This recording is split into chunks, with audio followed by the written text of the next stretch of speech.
The great civilizations of the late Bronze Age stood like titans, their empires built on a foundation of bronze and trade, their cities glittering under the Mediterranean sun. From the palaces of Mycenae and Knossos to the sun-baked halls of Egypt and the mighty capital of the Hittites in Hattusa, a world of unimaginable wealth and power had flourished for centuries. Yet, beneath this veneer of stability, the earth began to groan. Rumors like whispers on the wind spoke of distant famines, of seas that turned treacherous, and of old gods growing silent.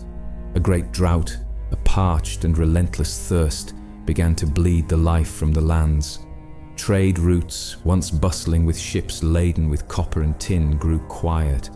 The intricate web of alliances and treaties that had kept the peace for so long began to fray, leaving a palpable tension in the air. And then they came. Not as organized armies with clear flags and banners, but as a creeping shadow on the horizon. The first signs were not of conquest, but of desperation. Unidentified ships with their strange, unfamiliar sails appeared on coastlines. They were not merchants seeking harbor, but spectral vessels carrying a new kind of terror. Their crews were a macabre tapestry of different peoples, their faces etched with hunger and a chilling shared purpose. Egyptian scribes, in their frantic dispatches, called them the people of the sea, a fitting name for an enemy that emerged from the terrifying vastness of the unknown.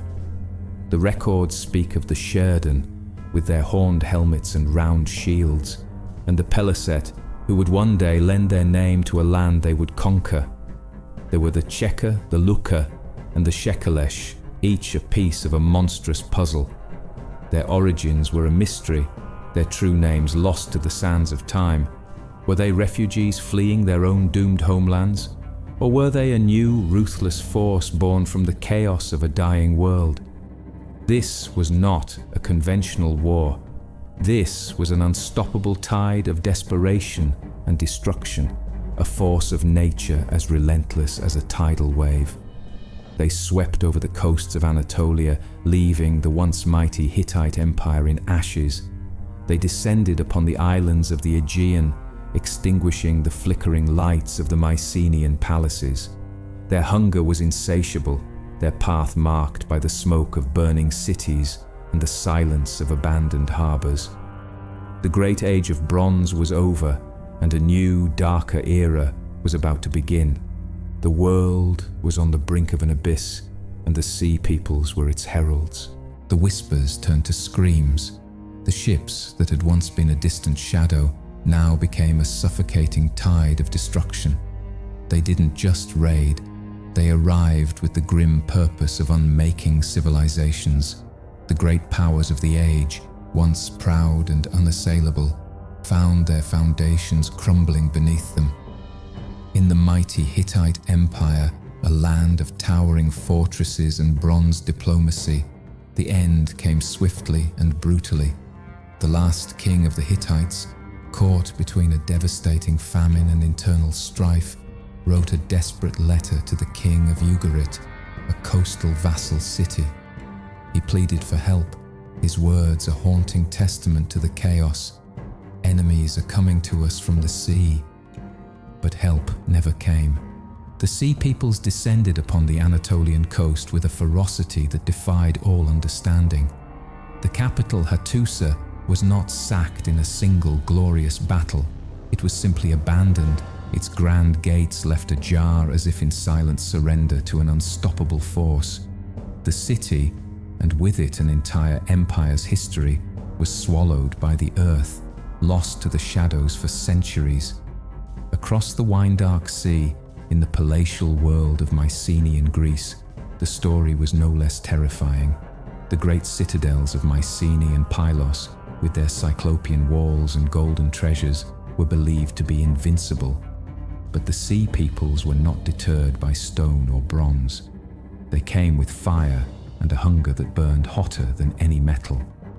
The clay tablets of Pylos tell a horrifying story of the final hours, of hurried preparations for an attack that was inevitable, of women and children being sent away, of all available forces being mobilized. Yet, the tablets abruptly stop.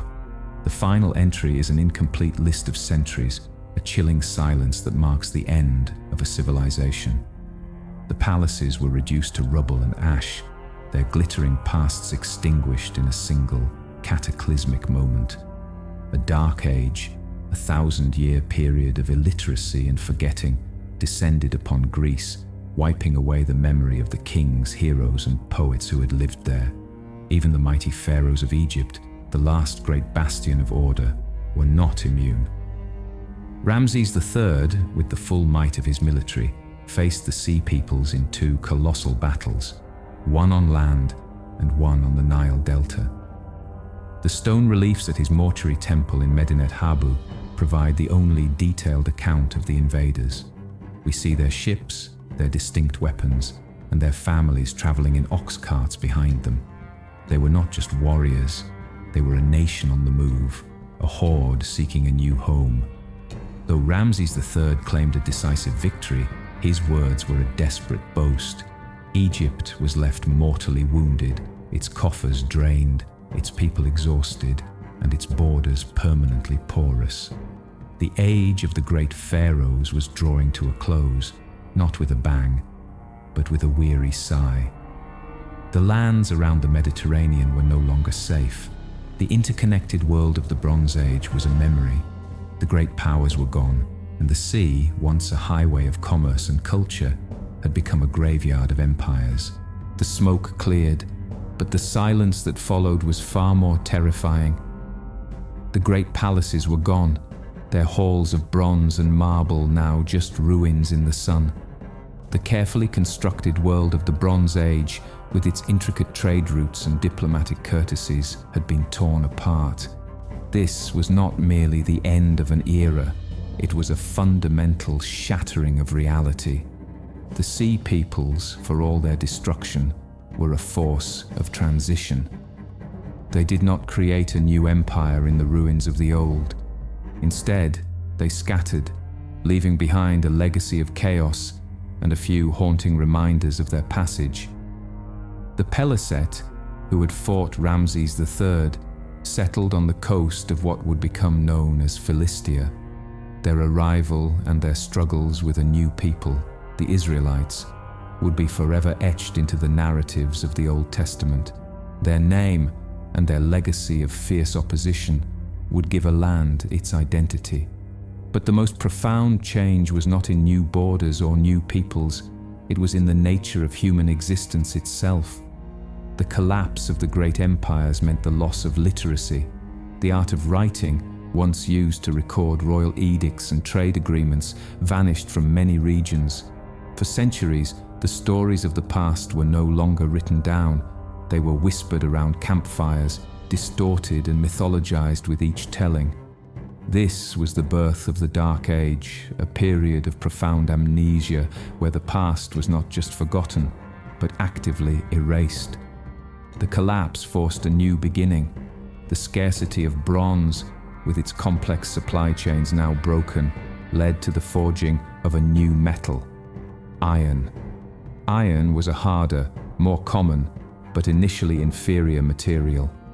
Its adoption marked a new era of decentralized power, where local communities could forge their own tools and weapons without relying on far-flung empires.